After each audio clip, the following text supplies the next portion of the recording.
we're away. God bless. And just to say hello to my guests in case you haven't met them before. Samantha, let's start with you. Hiya. Hello. Tell us about yourself briefly for anybody who hasn't seen you before. Okay, so I am a town councillor in Shildon. I'm very active in the local Labour Party. I am a mother of 2 autistic boys who are fantastic, but a lot of work, as is their younger sister. I'm just in the community all over. I'm a school governor. I run the Facebook group. It's very rewarding, but at the moment it is a lot of work. There's lots of stuff going on. You are one of those monumental citizens and you're so welcome on here, your expertise. Stuart, tell us about yourself, Stuart Sutherland. I'm Stuart. I'm Sedgefield CLP membership officer or core membership officer. I'm a town councillor and just general political busybody, getting involved in other people's stuff. She's so humble as well. You're a fantastic person and absolutely crucial to keeping the CLP together during this very difficult time. And Laura, we were talking about gender reassignment last week, and I must say, Laura, you've done a fantastic job there. Or is it Laura? Yeah, sorry, you've got me again. So you're getting the second best theory, I suppose. Possibly not even that, because the children are quite well informed as well. So, but yeah, you've got me. I'm a teacher. It's probably quite nice to have that. We've got teaching topics on there today, school topics. So it's probably quite within my field of expertise as well. And I'm various other things as well as a teacher. But I think tonight I feel like a teacher. When when I had a family living at home, you know, you always like to think that you would be the Victorian father and head of your own household. I wasn't even number 2. Me, I came 7th to a hot water bottle. Me, it was a nightmare. So everything was more important than me. Paul, we moved to moment of the week. What was your moment of the week, Paul? I'm going to go really, really positive for this one, and I'm going to go down to earth. There's a lot of things happening all over the country that are quite upsetting in a lot of ways. But my moment of the week is today in Wingate. There's a man who every week he receives on this day of the week, he gets some fish and chips delivered to his house, and it's organised by Jane from the church and Paula who's one of the co-op member pioneers for Wheatley Hill and Thornley and Trim, and I'm not sure about Trimden, but certainly for Wingate as well. They help arrange that, and Angela, one of our members, went and delivered that to him today. And I just think what we're forgetting in this whole COVID crisis is there's such lovely things going on, and I think that you know, just to make someone's life a little bit better, we've done some things that have probably made a huge difference in people's lives, in that it's helped them to survive. But we've also done those little things. It's really important to enjoy your life, and the idea that he can get that delivered to him while shielding because of good people in the community. That's my moment of the week. Thank you. A lovely moment of the week too. Stuart, your moment of the week? This probably isn't going to sound as political, but a lot of us have been living on Zoom of late. I mean, I've had 3 meetings today on Zoom, and then there's this. And I was just sat down, I was watching my daughter play with her Barbies, and then I noticed that she had the iPhone out, and she was actually playing with my niece, who lives, you know, a few streets down, who was at the other end, was playing with her Barbies together. And it was, you know, I was sitting there thinking how lucky we are that we have the technology to communicate like this as this virus came around, because if it happened 10 years ago, you know, I think we would have been a lot worse off. That is a spectacular story. Sort of in sort of, we used to have those things. Can you remember where you would set up a tin can with a string? You used to try and talk to each other down the tin can. I never got it working, but we were promised. But now, yes, you're right. They have that, don't they? Absolutely fantastic. And Sam, moment of the week for you. Oh gosh, I've had such a busy week. It was my birthday. It was my grandma's funeral. Oh. Yeah, exactly. Big roller coaster. And I've also been called a Nazi on the internet by somebody who's reasonably influential in my community, so I'm a bit worried about that.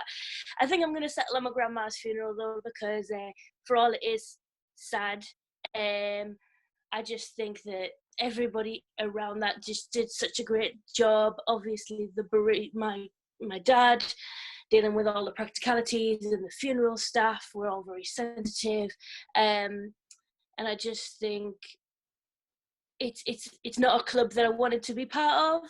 Having to have a funeral during the time of a pandemic, but it really did. It brought it home about how like Stuart was saying, it's these little things that make a huge difference, and people actually being sensitive, and people really thinking about what was important to include, and just I didn't want to dwell on the other negativity that people were bringing into my life, and it wasn't a very important birthday. I'm just like 30 something in the middle now, so the big moment was my grandma's funeral, which was lovely. And because of all the funeral stuff that happened, when people dig out all of the old bits of paper and the pictures and stuff, I found out that both of my great granddads on my dad's side were both Labour councillors. Which probably explains how why he was so good at teaching me how to argue. It's in there in the genes somewhere. We're so sorry for your loss. Our sympathy to you. I'd like to ask you a question about being called a Nazi, because I've been called a racist all week. I noticed Paul's got his Black Lives Matter poster up, saying Black Lives Matter makes you a racist now because you are colour conscious. I think we discussed this last week. And so, and now you're being called, and I was accused. I was reported to the police and to Facebook for it. Now you're being called a Nazi, and Corbyn called a fascist, and anybody who understands the most basic thing about politics understands that these denominations are absolutely ridiculous. They make no sense. We seem to thing about it, John, language, don't we? I mean, what do you make to this kind of thing? I saw exactly what happened play out. Like I said, I run this Facebook group for Shildon, and somebody actually made a Nazi comment. They said they would like to eradicate the traveller community. They said they would like to murder them all. So I deleted that and banned the person and made a public statement saying Nazi comments will not be tolerated in this group. And then people said, oh, I don't believe Nazis exist in our area, and you are just being a lefty, and what you're really saying is normal people are behaving like Nazis. And I'm like, no, this is the comment. This is what he said. That is exactly what the Nazis did. This is a Nazi comment. And that spiraled to me curtailing freedom of speech because I was a Nazi. This is how they brought down the original. Can you remember? This was what they said about the original political. And I ended up being pilloried in the local press as Lord Haw-Haw, because we wouldn't let people say anything that any foul thing they wanted to say. We wouldn't let them. It's just the craziest thing. So you have people who are on the extreme. It's the misuse of language, and you do well because this eventually sticks. We are the new Nazis if we're not careful, and people are so ignorant about politics. I'm going to get into trouble for that. I think can I just go in a second? I'm laughing here, and it's not funny, but it is funny. It's one of those like laugh or cry moments. But I think we just need to kind of take a breath, take a step back. You aren't Nazis or anywhere close to it, and anyone who understands history knows that's the case. But we just need to kind of know that ourselves, support one another, and look after each other, and not take these people who just say things that seriously. There's a big difference. There are some genuine Nazis in the northeast of England. We know that because they've stood next to Nazi paraphernalia. There's a few Stahlhelms kicking around the place, you know. So there is like that kind of Nazi fetishism that exists. We just need to make sure that people know what we're talking about on that one. I think, Paul, there is a real issue here, though, that in the past, pointing out to people, and I'm not talking many years ago either, in the past, pointing out to people that the things they were saying, the things that the person was saying were extremely right-wing, were fascist, were, I always hated the misuse of the word Nazi, but sort of, hiya, hello, sort of, that used to be the end of that person's political career. And that nobody took it. Now it's not. People are sort of saying, no, it's you who are you're curtailing their freedom of speech, their right to speak. And it's I find it concerning. The world is turning, and that things are running against us. Anyway, thank you for your moments of the week. And now it's time for the big story. For anybody listening, we don't have access to jingles, so you got to put up with me doing them. And the big story today is, let's start with Stuart. Who has come together to reflect on a disastrous defeat? Stuart. The Labour Party.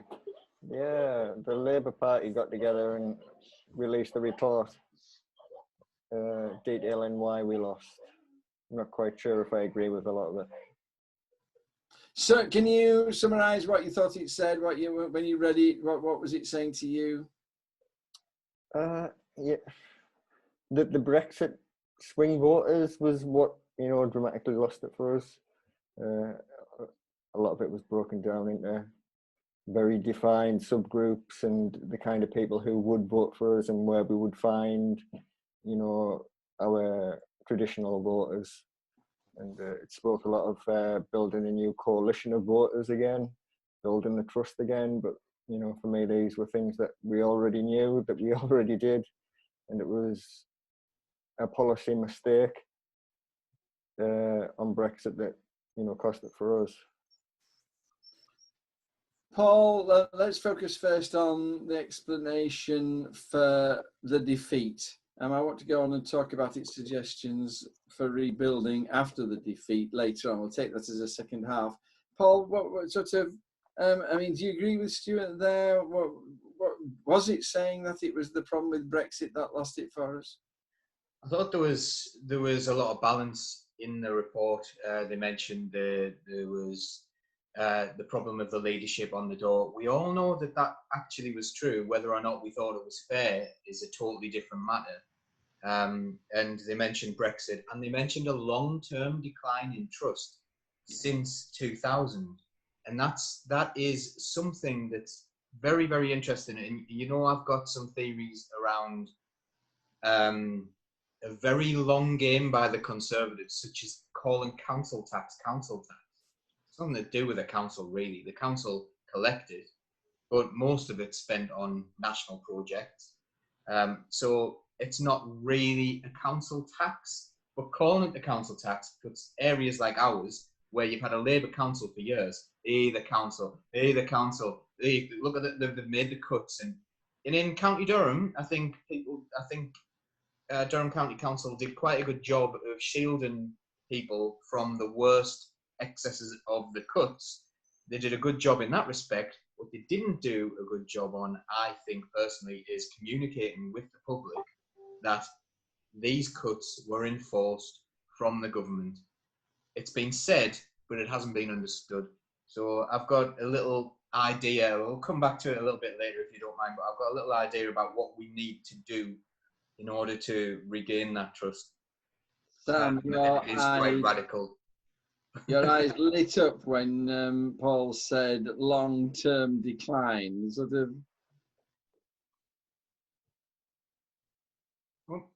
I've got myself muted. Unmuted. Yeah, I mean, if you look at the statistics, obviously I'm in Bishop Auckland constituency.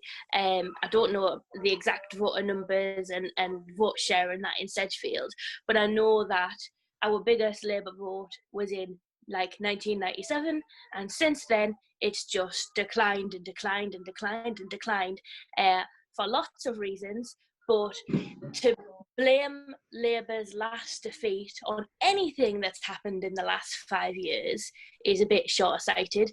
I do think we were on a loser with Brexit. That was a no-win situation for us, because we were either going to lose masses of votes up here or masses of votes down there in London, and we needed them both. But our region and our interests, the things that we want, is industry and skilled jobs. And over the last 20, 30 years, those things have just been leached away. Now, I understand that we're talking about globalization and we're talking about global market forces and all that stuff. But like Paul said, if you look at council tax funding, if you look at council tax funding and things like that, we don't get what we should get for the needs of our population.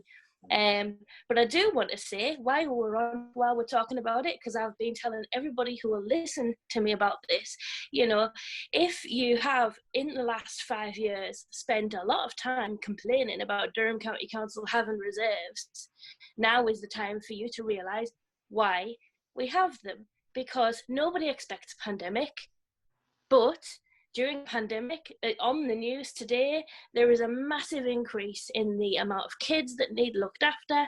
There's a massive need for extra help with domestic abuse.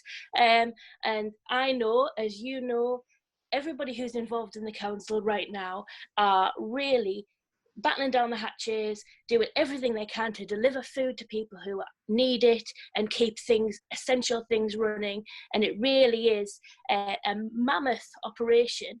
And this is not the time to run out of money, and it could be.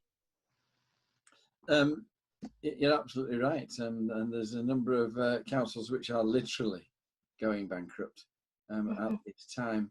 I think the sort of, I feel that there was, I mean, I take your point absolutely about the fact that those community ties which made this a Labour county through and through, those close-knit communities, very often based around a single industry, a steelworks or a coal mine, where you came out of school and you went to work with your father, you went to the union meetings, you were told how to behave, and you grew up in the way of doing things, and the community, that was destroyed, and it was destroyed purposely in 1984-5.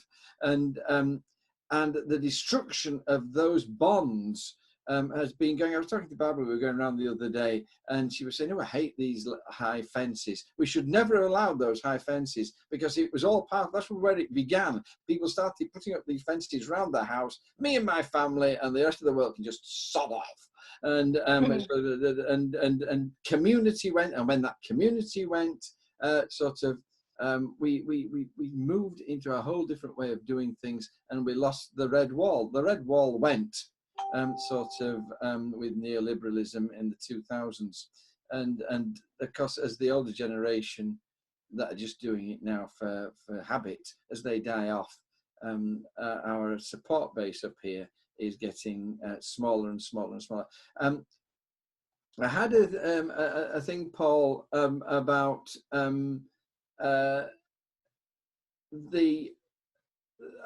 I saw an apparent contradiction in the report, because it was sort of saying how the Northeast and the North was damaged by an anti-establishment Brexit vote. And yet our leader couldn't have been more anti-establishment if he tried. They voted against Corbyn because he was anti-establishment, but they voted Brexit because they were anti-establishment. And I couldn't understand that dichotomy. I mean, have you any ideas about that? Let's face it, the way Jeremy Corbyn was treated within his own party, by his own MPs, by some of the people, and a very small number of people at membership level, but a lot of people at parliamentary Labour Party level. He was treated disgracefully. When people were smearing him, when the Conservatives were smearing him, there were people piling on from our own party for their own ends. And I think that's, I think that needs to be considered to be part of the problem. What we should have done is defended his integrity. He was always a good man. So remember, in 2015, he had no political enemies. No political enemies. That was how he was described. They were absolutely terrified. People started resigning. Oh, he's going to be incompetent. He's going to be this, that, the other. They started to resign, which eroded some faith. Then we went to 2017, and all of a sudden, we had this hopeful manifesto, and people went, actually, I quite fancy a better life. A better life would be quite nice, wouldn't it? And people bought into that. It was nice, it was summer, it was hopeful, and that was a really, really positive thing. So then, after that, rather than being able to build on that progress that we made, and this is in the report, that we didn't plan for the next election, we acted like we'd won that election.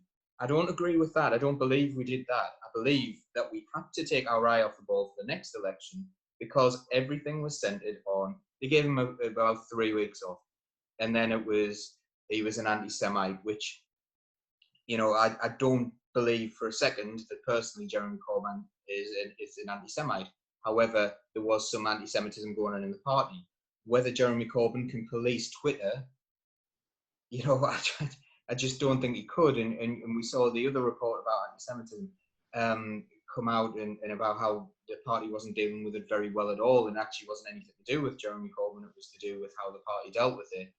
I think what we needed to do was have the whole party pointing in the same direction and saying, we want the Labour Party to win the next election. And I don't believe that was the plan for every single person in the Labour Party. And that really saddens me to say that, but I think some people seem to think they would rather lose for now. I think that there was this was something that the report was strangely silent on. It never mentioned those officers who were, or at least I didn't see it mentioning those officers who were actively conspiring to lose the election. And yet, and it barely actually mentioned the leadership issues that you've just been talking about. And yet it then said, we've got to develop a much more united and a professional and modern organisation. And I just felt that it was just floundering a bit there. Stuart, did it give us any hope at all? Were there any, and did the report have any reason to sort of, for us not just to go and join the Conservatives? Mate, disgusting talk that, join the Conservatives. I read it and I didn't feel particularly hopeful at the end of it. I didn't feel better than I did before. It got into some of the minutiae of the kind of voter base that we had previously, but I don't think it gave us a particularly good roadmap for creating a future, voter base. It just drew lines about the kind of people who used to vote for us. For me, I can't, it definitely didn't talk enough about the kind of things we need on a membership side of the party to go out and win. It mentioned all the different kinds of people, didn't it? That it did a very detailed description of different kinds of people. Did any of those people chime with any of the people you meet in the street? Did you No. think, oh, those are the key groups of people in Chiltern? No, I've never gone up to somebody and looked at them and said, well, you're clearly a metropolitan progressive, for instance. You know, it's people are more complex than that. And you can have a conversation with somebody on the doorstep and change their mind on a million different things just because you look them in the eye and you give them a handshake and you were nice to them. You know, we're not going to win votes by telling somebody that they're a metropolitan progressive and putting them in a box. One of the things I don't have any of those in Newton Active. Paul? I was looking at it, one of the things that we really missed out on in this report is we haven't really, like, they kind of praised the Conservative strategy, but Conservative strategy is very much based on psychology. It's very small because they don't have very many members, because their ideology isn't actually very attractive. You know, it's very elitist, and it's very much, you know, we will feed the people at the top, but they'll have a slogan or two. So what was it, leveling up? They say, oh, we'll level up the Northeast. How are you going to do that? I don't know. We'll just say it.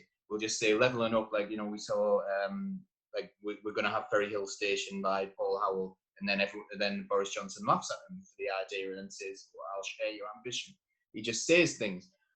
But their approach was extremely psychological. We're on your team. We are going to deliver your Brexit. You. It was very clever. And we didn't give them enough credit for that. And also, they were willing to lie. They put, I think it was 83% of their advertisements on Facebook were lies. We weren't willing to do that. And we were also defending against, so when someone put out a smear about Jeremy Corbyn, then one of our party MPs maybe backs that up during the election or in the lead up to the election. We're on we were never going to win behaving like that. So they were unscrupulous. We weren't prepared to call them out on them being unscrupulous. So we're going to lose. We need to be looking at something else. So we need to, like, forget all that, put that to the side. They are going to play those dirty tactics. What we need to do is we need to have a message of hope. Everything needs to be hopeful, because we win on hope. We are in the Labour Party because we believe people are good people. We really, truly, deep down, all of us here, even though we're going through this really negative time, we all believe. The people I've met this week, I can tell you. Well, yeah, but you're going through this bad time. But people are good. When it comes down to it, people want to do good things. And even when they do bad things, they think they're doing something good. And I think we need to get our heads around this and start communicating with people and just telling them that we think they're good people in the first place. You know, you're not this horrible, awful Brexiteer Neanderthal who we've managed to totally ostracize. Our traditional voters feel like we've been ostracizing them. And look at your face, John. You're not enjoying this, but I want to have a hopeful message. No, I agree with you. I've been falling out with people, and I've been thinking, God, I've just lost another vote there. Sam, did you find anything positive in the report that we can hang on to and say, that's the way forward? Well, I'll be honest and say I haven't read the report. Well, there's a basic thing. Okay, I'll ask you another question there. Okay. In your experience, is there any, I'll tell you what the report said, Sam. It said that every sort of everybody we talk to agrees with our economic policies. They think that maybe they may be financially unattainable, but basically they agree with them that we ought to be doing that kind of thing. Socially, they think that we're just far too off the wall and radical, and because most people are much more socially conservative than the four of us in this forum are, and they see that as a problem, and they said, so this is the way forward. I was in despair after reading it personally, because I thought, we just vote Tory. I mean, we can say levelling up just as easily, in fact more easily than going through all our list of things that we want to do, and then we just sort of agree with the hostile environment, and sort of agree that we need to cut back on help for all these kind of people, and privatise the NHS, and everybody be very happy and vote for us. But what's the point? What's the point of doing that? Where it's sort of, and this is where we come to the progressives thing. Sam, in your experience, is there anything in Shildon which you see as a foundation on which the Labour Party can build to try and win back some of this support we've been hemorrhaging?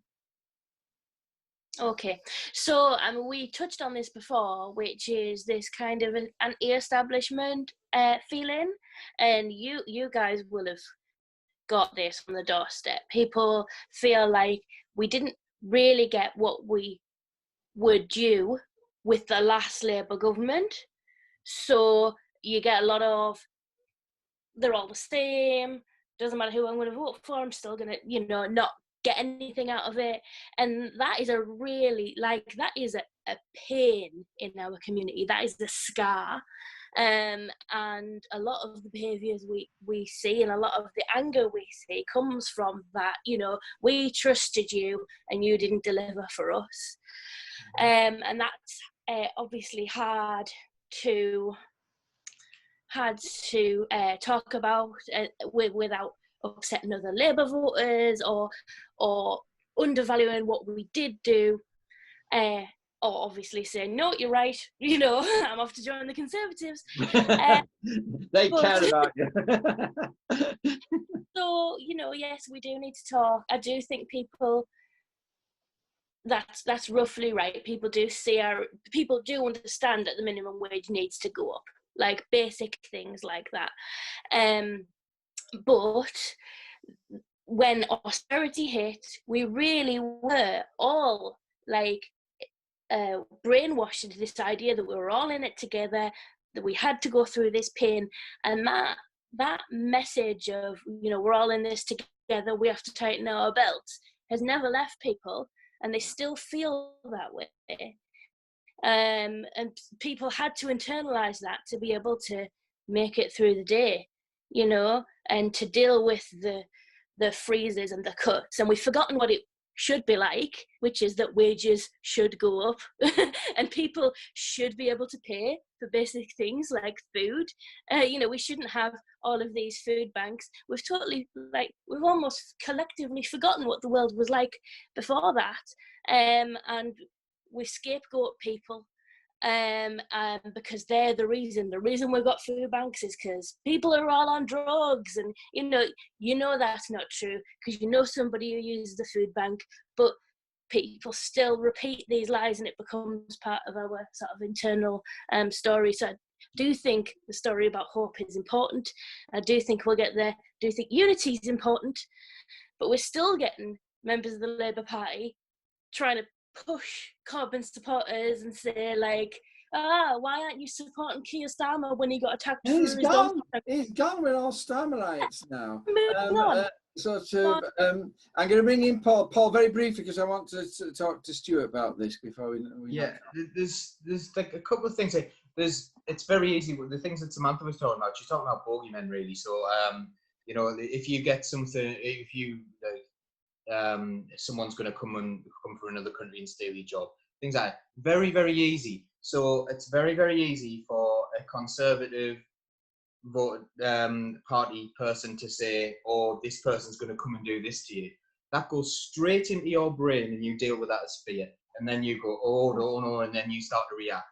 Whereas our policies are a little bit more like you need to get thinking about them, and we really aren't giving them time to develop. And I think that's a problem. We need to have a long-term strategy where we're explaining to people, this is what we want to do, and this is how we're going to do it. But at the same time, when people buy into that fear, by labeling them as being sort of wrong or nasty or anything, we are then giving them a way you're in their tribe. So if you're upset about, if you're worried about immigration, which people can be worried about that for a variety of reasons. I don't think immigration is anything to fear at all, and I think it is a bogeyman. It's a bogeyman problem. But when someone says they have fears of that, if they're immediately dismissed as being something other than us and not progressive enough, things like that will cause problems in the long term. What we need to do is engage and speak to them and treat them like human beings and expect that that's come from a good place. That's what we need to do. I'm desperate to bring in Stuart, but sort of, I'm sorry, Stuart, I'm going to take this up because the problem with that, Paul, is that you then are dealing reasonably with people who are saying awful things and attacking the Labour Party unfairly.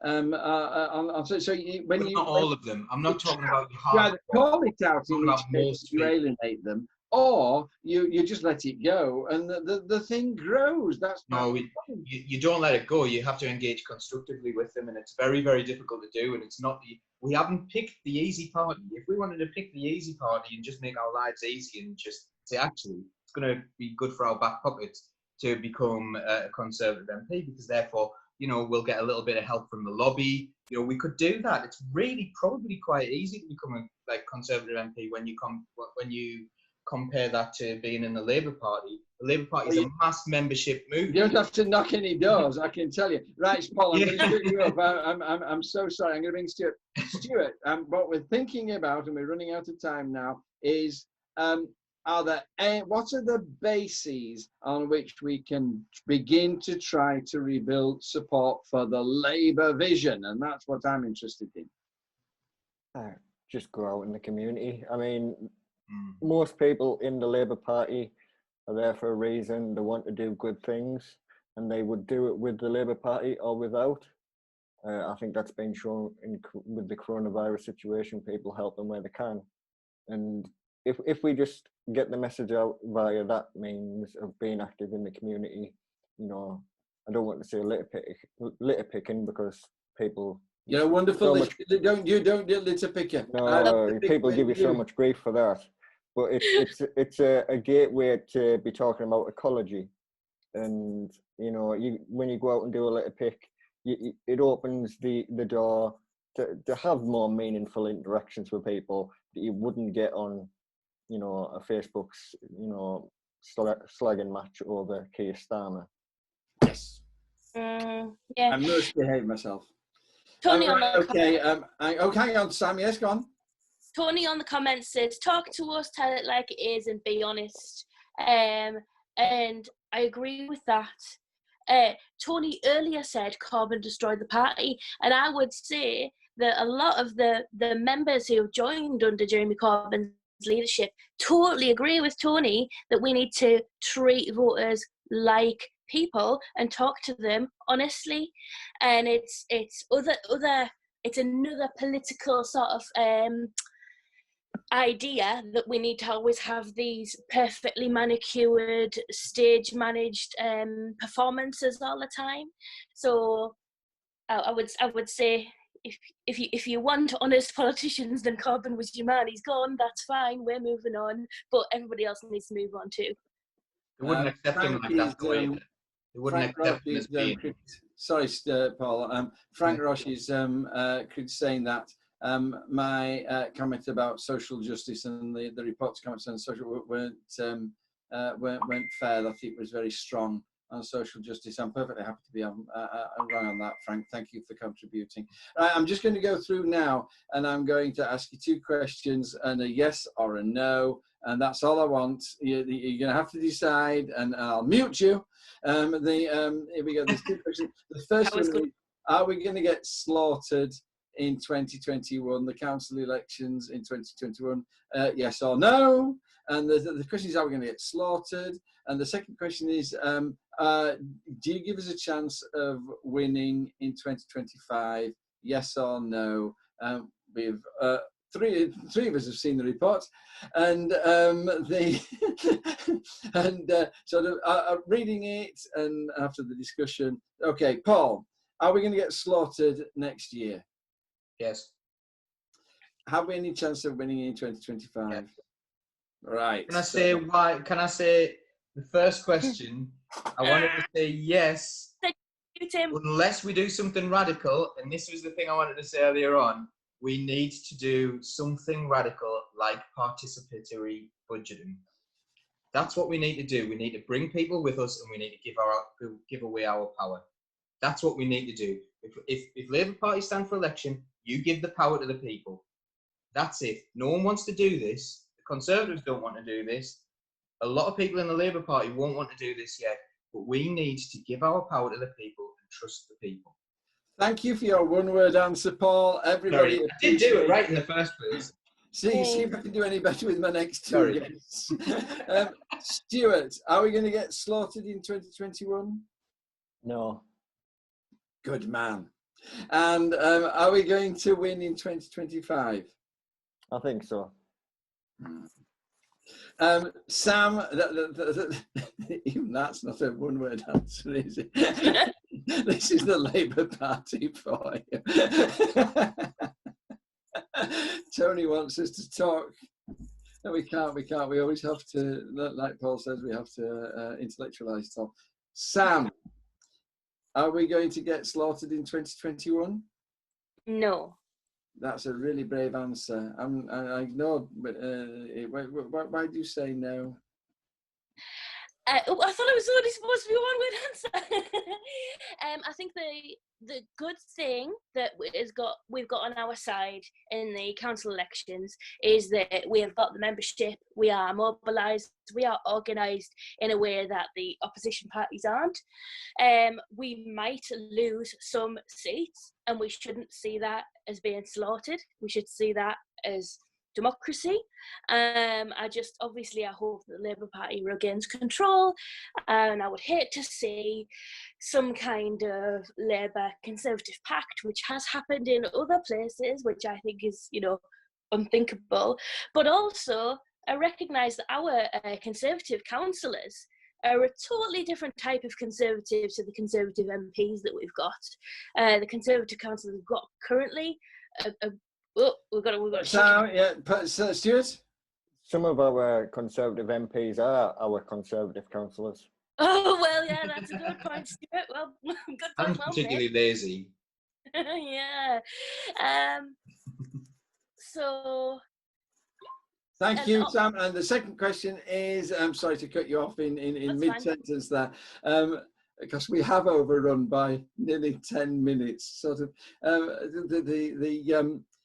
Here's the second question. Do you give us a chance in 2025 of winning 123 seats? We need to win. It's a big swing, but also lots of seats were close. Again, looking at our data in Bishop Auckland, it's not necessarily who votes for the other party that loses us the election. It's people who are so disillusioned that they stay at home. So it's not always about convincing people to switch who they're voting for. It's just about convincing people that it's worth making that trip on polling day. You're wonderful. Thank you for your contributions. We are running late. If everybody will forgive my poor sharing of this, but it was just so important things you were saying. And now,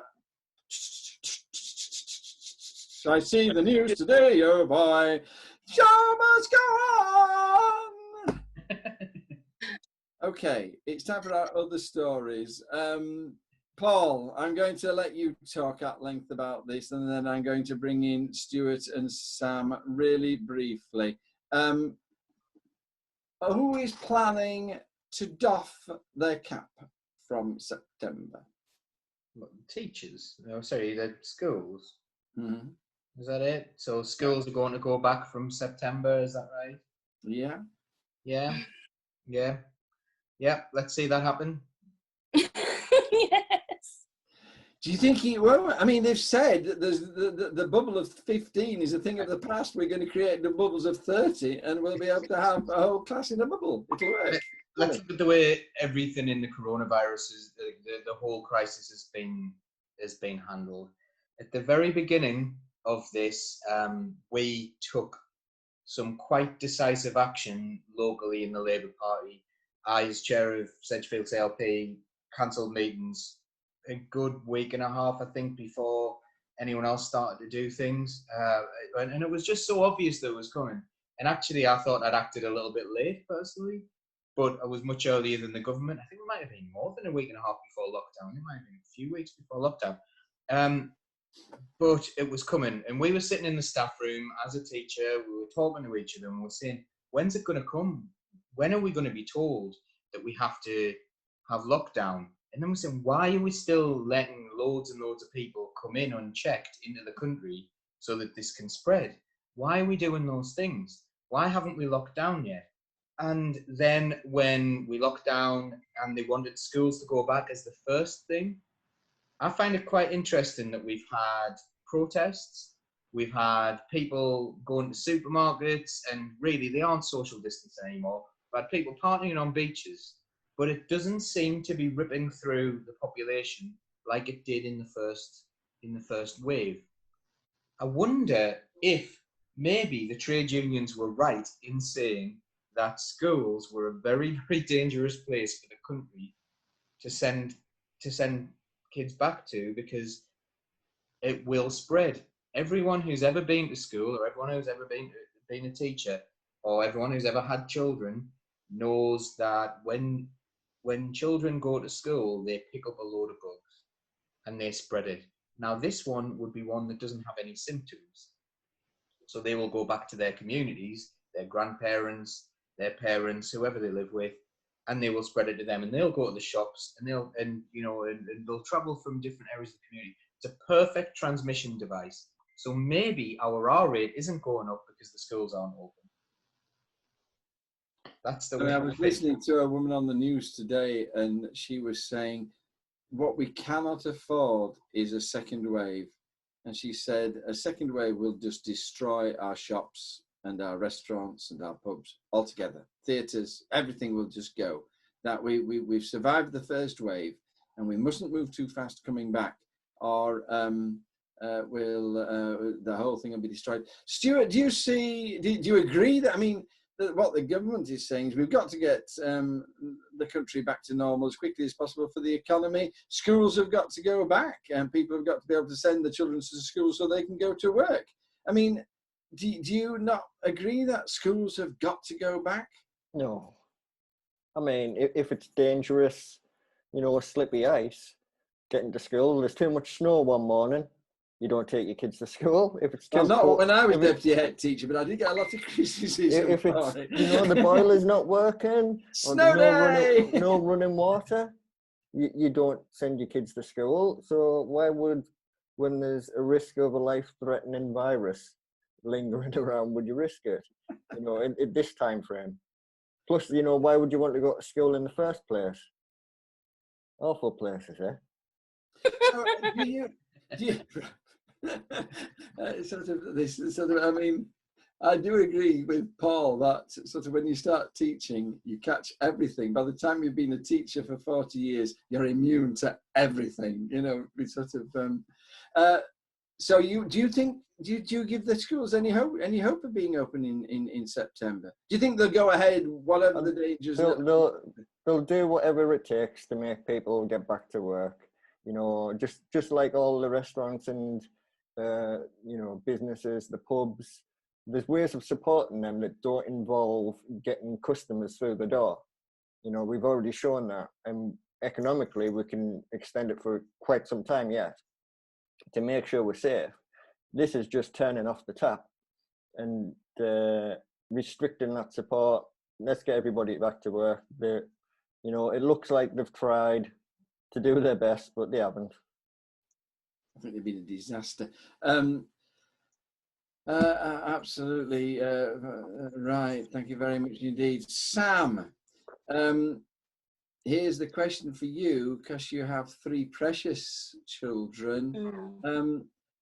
How can you support the idea that they might go on months more not getting essential education?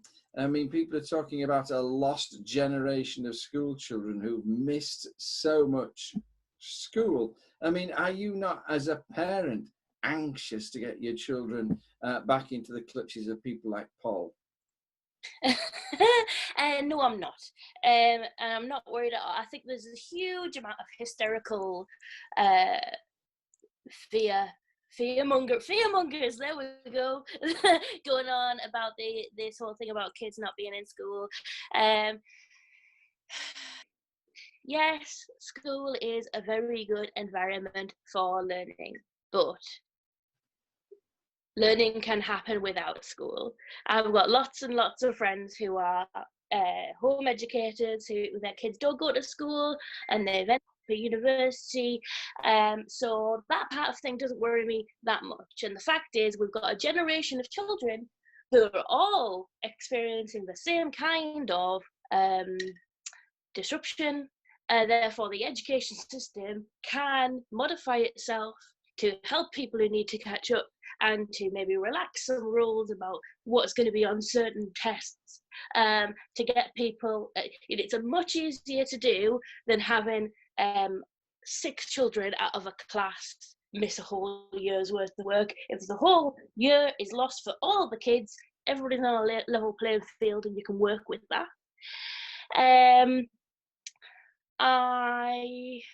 So no, I'm not worried about that. I am worried about our most desperate, our most vulnerable, our most at-risk children who will have been potentially trapped in houses with abusers for a year. That's who I am worried about. They're already in school,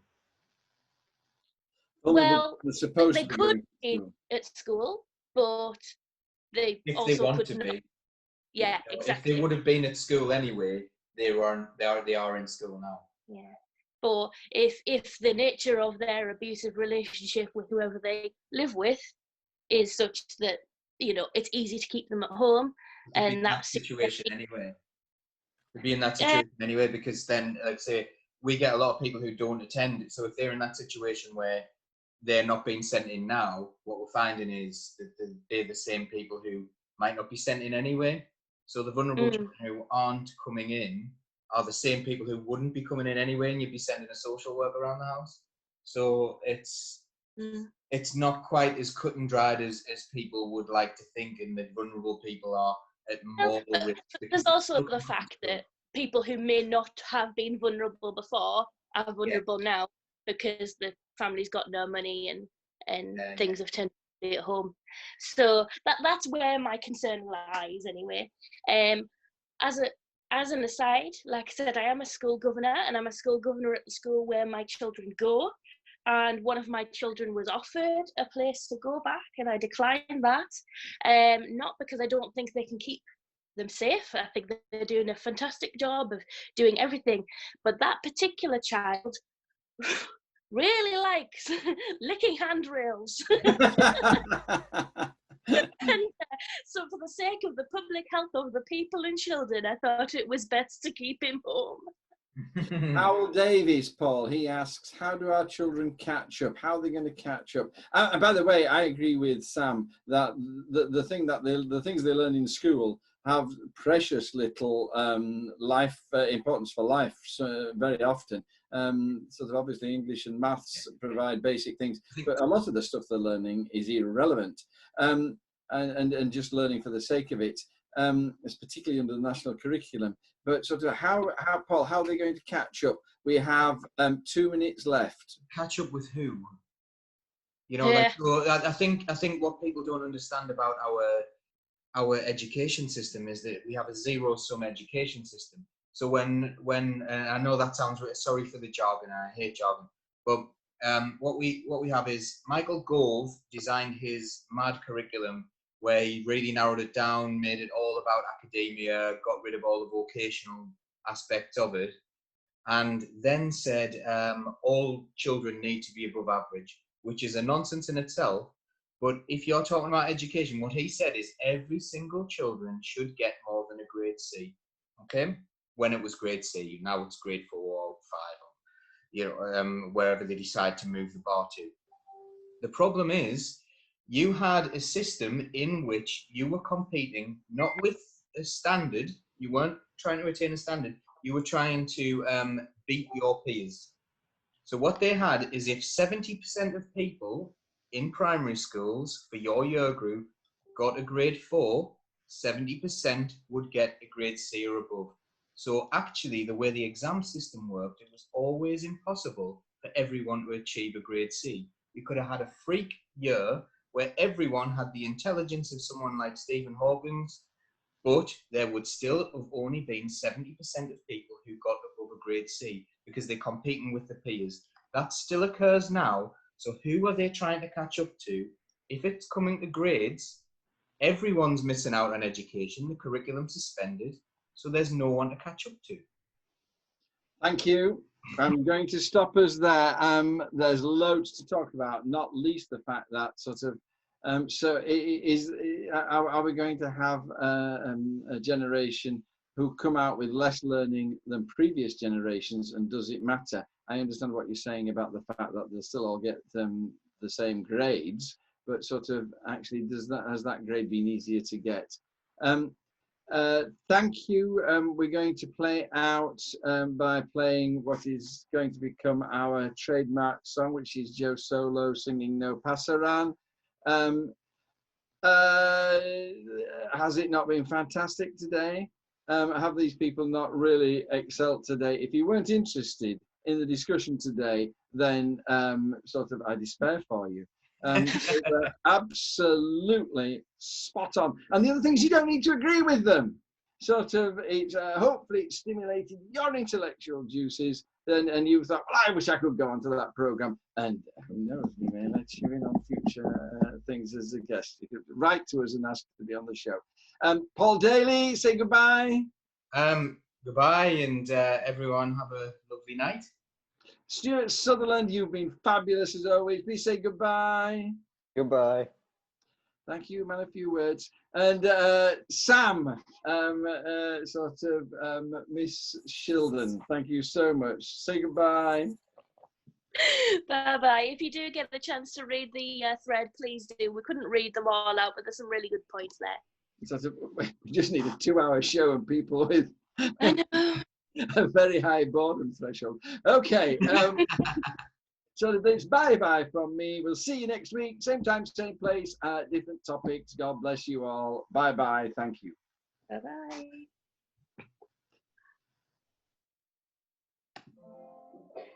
My name is Jack Atkins, and I'm not a friend. I live and die by this vow. The only gold flash is that one they said, find around where we are. My nightmares left all in months ago. Told him I'd come not to kill, but to cure. For an ambulance trial, my shot's pretty sure. Find around where we are. There'll be no pass around, no pass around, no pass around today. Flashes of comfort out freedom. We ain't gonna get away. There'll be no pass around.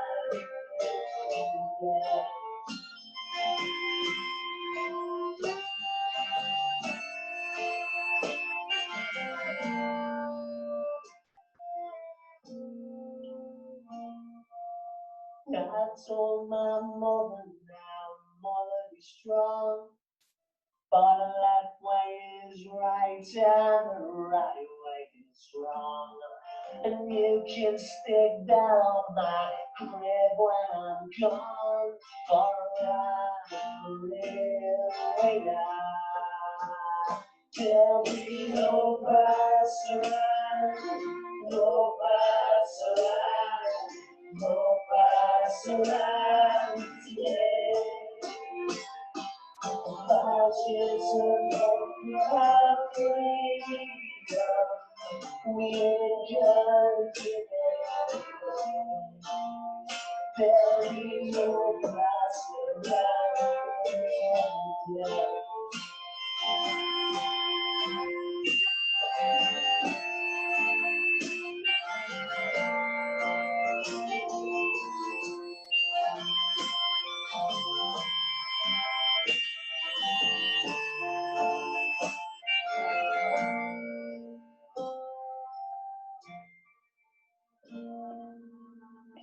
Cast me, cast me, cast.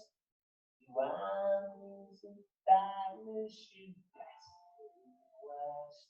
Cause to win, yeah, well, you gotta get past those flares and around the railway yard. There'll be no pass around, no pass around, no pass around today. Passions of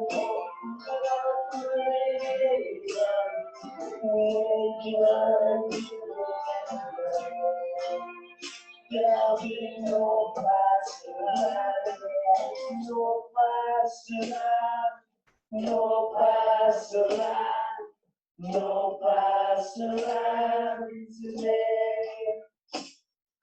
No pass around, no pass around, no pass around today. No pass around, no pass around, no pass around today.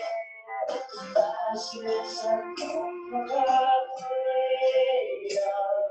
we ain't gonna give it away. There'll be no pass around here today.